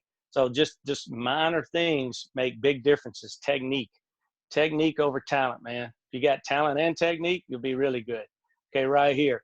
Look at the guy down here at the bottom. He's going to run the over route. This is like Y cross. But instead of just running right here, you see him take multiple steps up the field and then gets downhill. Multiple and then gets downhill. Okay, really good there by him. Okay. All right. Before we go into hand combat, I'll see if there's any other questions. I have no idea how I'm doing on time. I've got like 27 hours of tape. So it's 10:24, Coach. So about 10 minutes. Yeah, there's one question here. Coach said, you said you didn't really like the rip. So he's assuming you're hold on a second. Can you explain what you mean by the rip and why don't you like it? Really, I use blade term instead of rip. Rip's fine. Pin and rip was one of those things. The time it takes, we play speed up the field so much now that I really not want guys to spend a lot of time at the line of scrimmage because of that. So we use it that way. There is a place for it, and we use blade in place of it. So blade is a rip. So that is the same thing, to be honest with you. When I say rip, I'm thinking more, I'm taking that outside arm and elbow. I'm turning that shoulder just like I'm doing with the blade, but I'm being more violent with it and actually trying to get a piece through his outside half, if that makes sense. Whereas blade, we're really trying to escape. So everything we're trying to do is avoid contact. There are certain techniques that we may have to have some contact, like a butt technique, but other than that, that's just what it is, if that answers your question. Yes, Good? sir. Yes, sir. Okay. All right, hand combativeness. These are techniques that are using in the release to get a defender's arms and hands off of you in a very combative way. And I like to use the term combative, violent, okay, destructive, those things like that way. So two-hand hammer or swipe where we're going down or up, just working that technique. So we're working a drill where it just is arms, and then both of them, you see our shoulders should work outside, but getting to his hands before he gets to our hands, okay? Tagging half a man, you see where the bag's set up, you see our feet splitting the line. Okay, this is nice by this guy here to see he's moving away from where the guy's arms would be moving into him. Now he can get outside, get back, stack, and do what he needs to do. Okay, there's a good picture of it there. There's a good picture of it there. I'm just going to roll through some of these so we get to game tape. There's a good picture of it there. Okay, just block the jump jam, block the hands. Okay, block the hands. Okay, try to be as quick as possible. So I just go on them. When they go, then I go. And Tony and I here in this case, okay, we just switch off and just jump in there and try to beat the ever-living stew out of them, because that's what's going to happen in the game. Now, you see my scissor stance here. That's more of a jump jam stance. FBI would tell you that. So a good stance would better be key, your head not too far inside. Good job with the two hands right there. So here's one here. Okay, it's slight, but you see it right here. You see both hands come out right here to the right. And you also saw one earlier of Debo from South Carolina and then playing for San Francisco. Up top. So here go both hands to our chest. So now we got to get our hands up and defend it. You're talking about almost karate type stuff now at this point. Hands break hands. Hands defeat hands. Okay, just like a boxer. Who can land the first punch? So there's an example of that being used. Down here at the bottom, this is wake. Okay, so here's a big guy here. You see both hands come out and cover two. You see both hands here start to come out and swipe those down or hammer them down in this case. All right, two-hand hammer. So that's a good example. Up top, you're going to see one here with the two-hand, both hands. He tries to jam him in the chest. You see both hands. Okay, so that's a two-hand hammer. Here, two hands. Not only are they using it down, he's getting a piece of the shoulder, so he pulls himself through with it too. I know it's quick. I know this guy's really fast, but as you see it, you see him use those hands. So got miles of tape with all these different things on it. You just got to find the ones that work for you. Down here at the bottom, that's two hands. Tight end was good. There's your two hands right there, both hands. Okay. Here's a swipe. Now, swipe is an upward movement. We're talking about a one hand here. We're talking about a swipe being on by an arm bar, either being on the front of the shoulder or on the side of the shoulder. You want to use a blocking move with it, okay? There it is. So you got a lot of different things right here. You got a dive, okay? And then you really got a power step coming to balance, and then you got the swipe, okay? And then you got the box fade here and a back shoulder catch. So, all those techniques you start teaching, are really good when you start getting into that. Now, how do we do this? When we're tired, this is the punch in front. So this is the one you saw against the Saints. We got punching in front. So you got to get that thing off of you this way, okay? Then what you want to do is you want to get one, get one on the side too when you get to that point. All right, let's see where this one was. All right, there's your punch in front. Okay, there it is right there, punch in front. Okay, that's for a press. Now you may get one where a guy's running. Here's a punch in front. See a punch in front. Okay. Now you may get one where the guy is going to punch on the. Here's a punch. Watch how violent this is up top, man. Ooh. Okay, get after his butt, man. Yeah, get after him. It's good stuff right there now. Okay. All right, this one is this one's in the slot up top, okay? I think this right here. So there's your two hand right there, okay? I just saying this one, this is a double one. So this is two hand. This is one we saw earlier where the guy got inside, all right? But there's a two hand swipe right there, two hand by the tight end, okay? That we saw the other one. Hammer, we're talking about hammer him down, man. Hammer him down, okay? Downward, be violent with it, try to break his arm, okay? Watch this at the top. I'm sorry, down here at the bottom. Look at that, man. Yeah, I tell you what. I'd go to school on that right there, man. Yeah, go ahead and put your hand out there on me. Go ahead. Let me see what happens to you. All right. Really nice job by him setting the tone. Okay. Now this one right here, we talked about, this is a swipe on the side. No, we may be doing hammer here. Okay. Yeah. Hammer down. Okay. Get his hand off of you. He'll try to grab you, right? Get his hand off of you. Keep your running motion. Get his hand. All you do is flip sides. All right. And then get it off of you there. So he'll try to grab you back on your hip right here. He'll try to grab your jersey. I got a great cut up from our one-on-one there. All right. And then we'll work our releases and then work a hand combatant at the top. Here's a bag where you can just put the arms. Okay. You can adjust them for a hammer or swipe and just have that if you don't have a guy. Okay. Gilman's got those. They work really well. Okay. Working those and working hammer down. Okay. All right. This one's going to be subtle. Okay. But watch it. There it is. There it is. He's through. Now watch him dip right here and use that type of blade a little bit and whoop and get on top of him and now steer him. Okay. That's a good indicator step. He's letting the quarterback know when to throw the ball and then set the angle. A really nice job there. This one is the subtle too. Now, see him pin the DB's arm. Watch him. Hammer down. Hammer down, and then he works his hands off. He keeps working. Okay. Really nice. Hammer. It's not as violent, but it's very effective. Watch it from this angle. His hands down, so now he clears the hip, and he gets stacked. Really nice. Hand.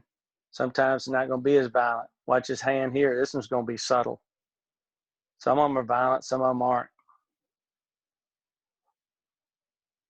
See him grab the DB's hand right there? Right there. That's how subtle it can be sometimes. Okay? Reset. Broke him off. Okay? You can barely see this one, but you kind of see it start right here, number 7 down here at the bottom. He puts his hand, and you see him drive that hand down and through so he gets open right there. It's a better picture of it. Okay. Watch up top. Okay. That's a hammer. That's a one hand. See?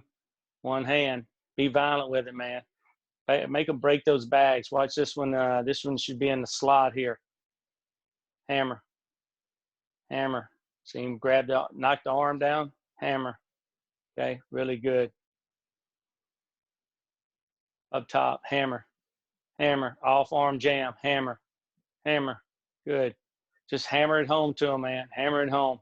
Okay, SWAT cross. This is the one that's like this one is like our swim.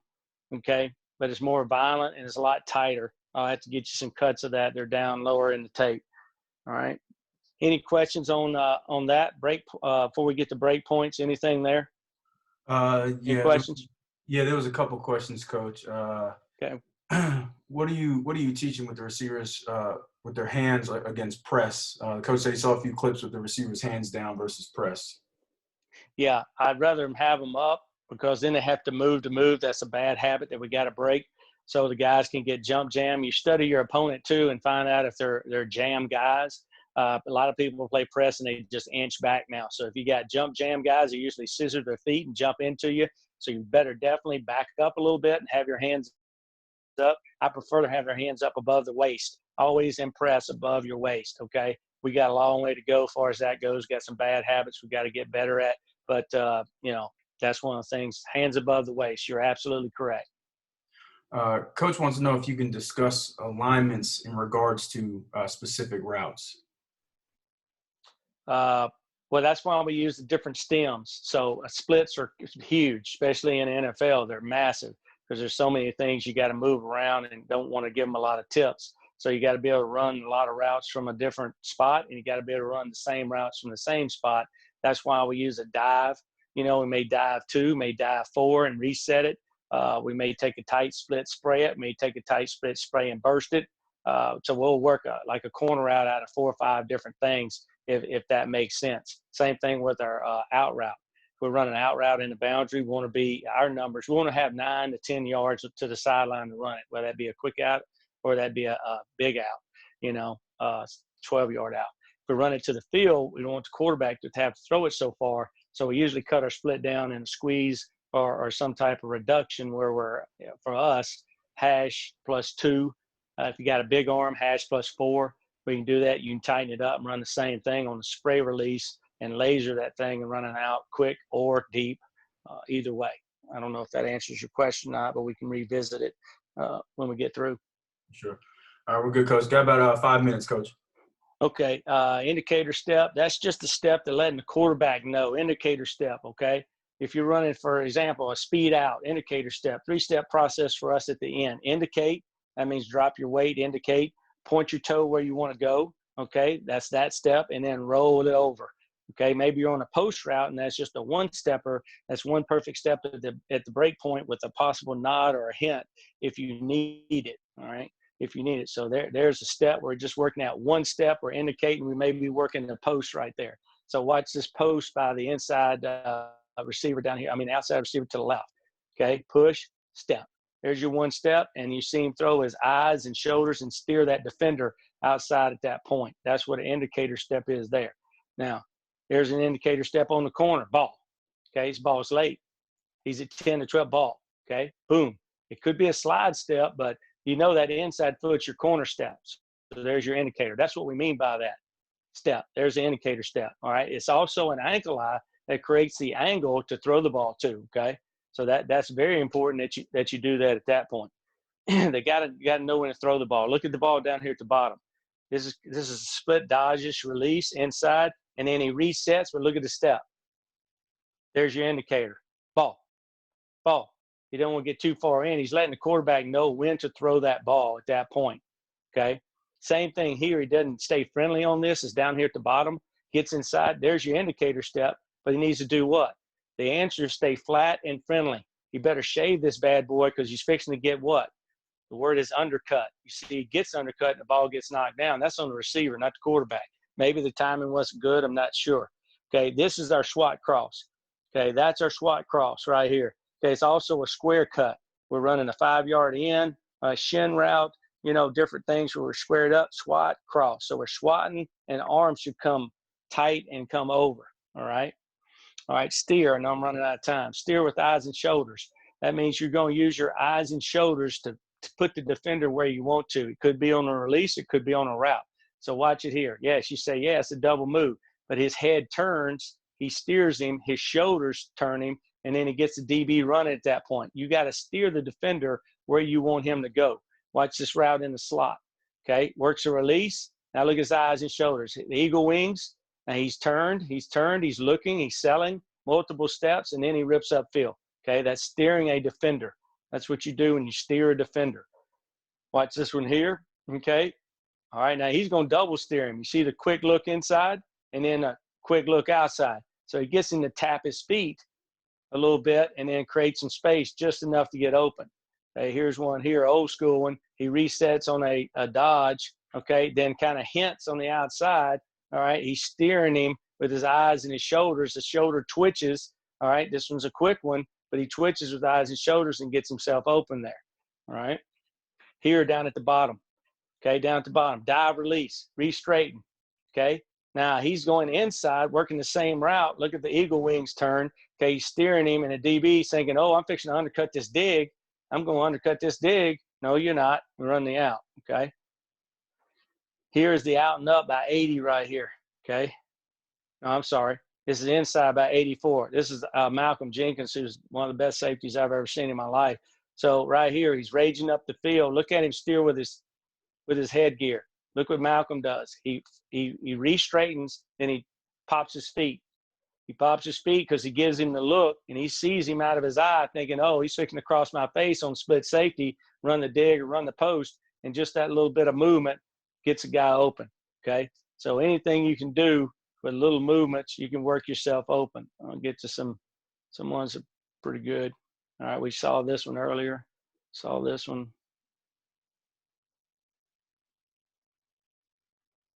Okay, all right. So that's what that means. I've got a lot more tape on that that we can get to. This is kind of teaching the ankle eye here that we saw earlier. This is the same thing. So we're using the chutes. We're setting that bag at a 45.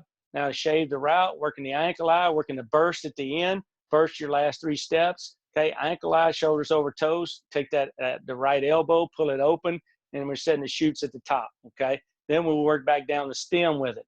Okay, work back down the stem with it. So he should plant, your ankle eye plant, and then see his hips open, and then work right back down. This is a dropout route. Work right back down the stem.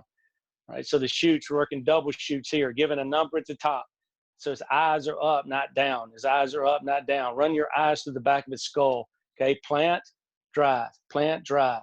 All right. So that's drill here. You can work any cut you want. Any cut you want on this. We just talked about this one is just being a dropout, working right back down the stem here. You see the ankle, you see the opening of the hips right here, and that's what you work in warm-ups too. So that's what we use some shoots. We use bags. We'll set them at different angles, work through all that. Then sometimes we use no shoot and just work it there. You see him start to pull his head out a little bit, but does a good job of working back down the stem. This is not easy. There's your ankle eye, okay? Look where his ankle's turned, all right? For those of you that are still with me, so that ankle is turned right back down this rail, okay? So his foot is turned this way. That's a blade of a skate, like a skate or roller skate, whatever. So that's the biggest surface of his foot. That's what you want to plan on, not on that toe, and then take that thing right back downhill or whatever angle you want to go, post, dig, curl, whatever from that point, okay? We work some little hoops, and this is our 3-step turn right here. So our indicator is going to be coming up soon. Indicate, point your toe where you want to go, round it. There's your 3rd step, okay? That's the last 3 steps that we're talking about. Now we're working the part of it at deeper. So there's your indicate right there. Point your toe where you want to go, round it out. So working the ankle eye here, it's getting at that point going there, okay? Now we're working our speed turns, competing versus hoops, okay? Then getting around it, then working back through and, have something to it. So whatever you want to do there from that point. Here's a good speed turn here, working a turn now up top for that point, okay? There it is right there. So there's your speed turn there. No wasted movement, no indicator. What that means is on a speed turn, the DB has nothing to break off of. We ain't gotten the cuts in the other 2 hours of this tape, but there's so many things that you can get to that way.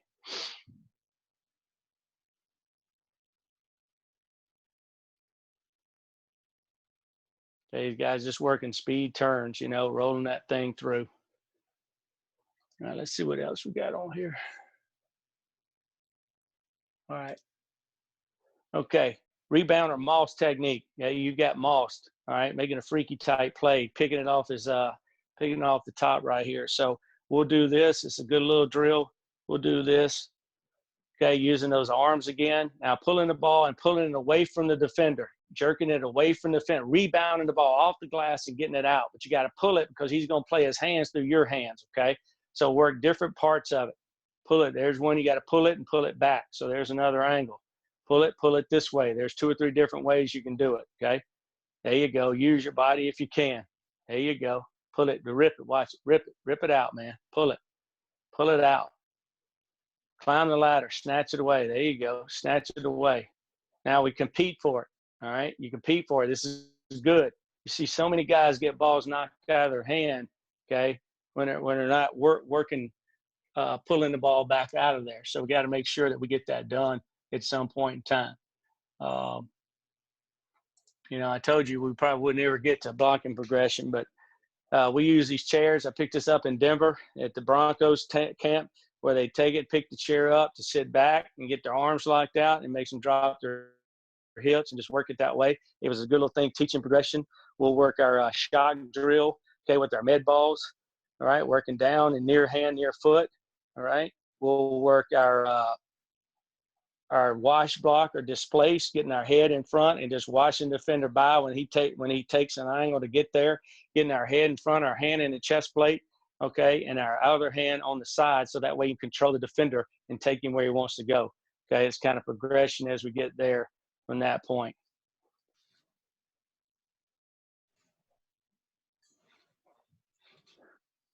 I'll get some different ones where you get to see real quick. No, we'll run out of time.